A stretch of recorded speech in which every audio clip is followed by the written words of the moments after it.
Mke wangu. Yes. Wezi wanasema nifungue geti. Niwaona wapi? Wako hapo mlangoni wanasema nifungue geti. Kwa hiyo wamekutuma? Wameniambia nikaona niende nije nikuulize. Wanataka nini? Wanasema wanataka TV. Si niwafungulie? Ngoja kwanza, rudi hapa. Wafungulie wafanyeje sasa? Unasikia wanabisha, wanasema wanataka kuingia wachukue TV. Kwa hiyo atakawapatia ama atakawafungulia wachukue wenyewe?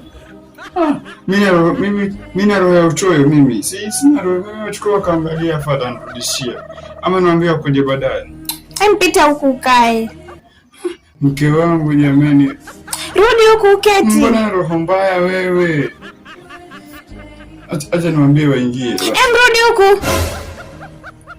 Kile kitu nakataa mke wangu. Jamani. Sawa.